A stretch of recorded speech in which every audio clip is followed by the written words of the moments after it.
দেখেন, দেশ কি এটা কোনো এজেন্ডা করেছে? একভাবে বলতে পারেন করেছে, আবার বলতে পারেন করেনি, কারণ তারা ডিনাই করেছে। আমাদের যিনি প্রধান উপদেষ্টা, he is a sweet talker, খুব সুন্দর কথা বলেন, but end of the day মানে full of sound and fury মনে হতে পারে আপনার।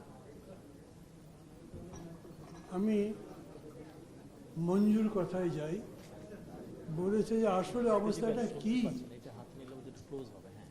বলেছে আসলে অবস্থাটা কি এটা আমার জানতে হবে প্রফেসর ইউনূসের কাছে। উনি যতদিন ক্ষমতায় আছেন অপেক্ষা করবেন মঞ্জুর, জানতে পারবেন না, বলবেনই না। মানে ওনার অ্যাপয়েন্টেড সিকিউরিটি অফিসার বা কি বলেন, অ্যাডভাইজার, এটা ছিল না, কোনোদিন হবেও না। তো প্রধান উপদেষ্টার কাছে তা আপনি পাবেন না।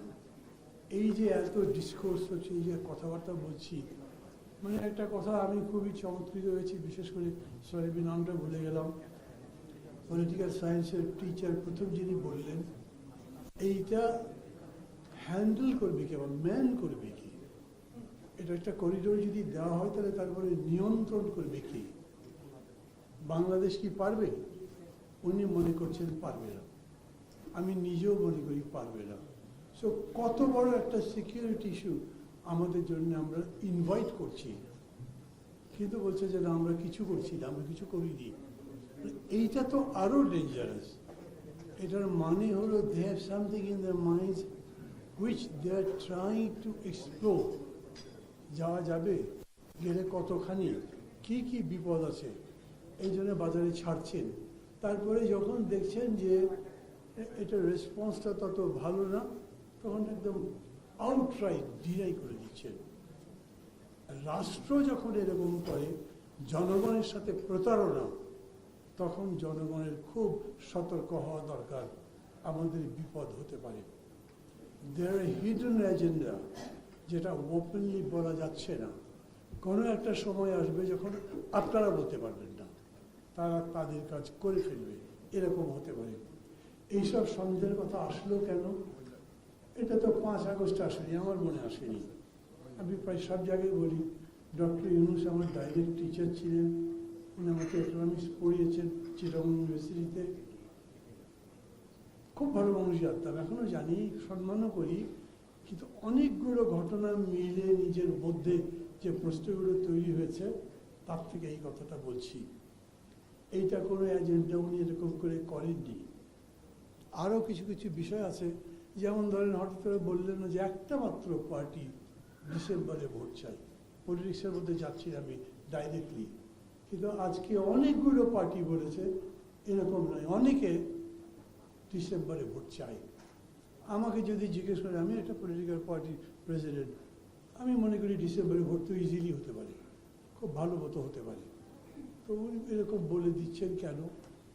সেইভাবে পুরা বিষয়টা সম্পর্কে আমরা ডার্কে আছি। এই জন্য আমি কথা বাড়াবো না, যেহেতু সময়ের একটা স্বল্পতা আছে।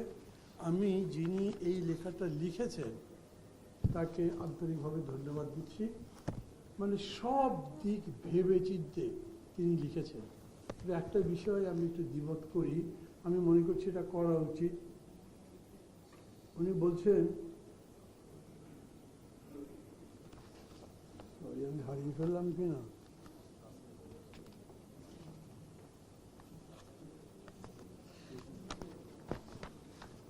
একটু একটা মিনিট, আমি এই মুহূর্তে জানি আমি পড়ে শোনাতে পারছি না। বলছেন যে এই চুক্তি করার মাধ্যমে আমরা আরাকান আর্মির সাথে হয়তো সম্পর্কটা ভালো করতে পারি, ভবিষ্যতে এটা আমাদের কাজে দিতে পারে। আপনারা সবাই জানেন রাখাইন মানে কি জানেন তো নিশ্চয়ই। রাখাইনরা মানে মগ, আমরা যে মগ জলদস্যুদের কথা জানি তাদের। আপনি কার সাথে খাতির করবার চিন্তা করে এখন এগুলো বলছেন?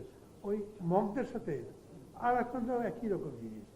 আর মিয়ানমার গভর্নমেন্টের অস্তিত্বই নেই, ওটা যে কই আছে কিভাবে আছে সেটাই আমরা ভালো মতো জানতে পারছি না।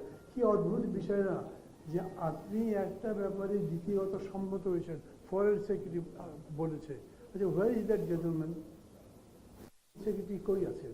আমি তো গত প্রায় 20 দিন ধরে তার কোনো চিহ্নই পাচ্ছি না, না পত্রিকাতে, না টেলিভিশনে, না কোনো জায়গায়। চাকরিতে আছে কিনা তাই বুঝি না।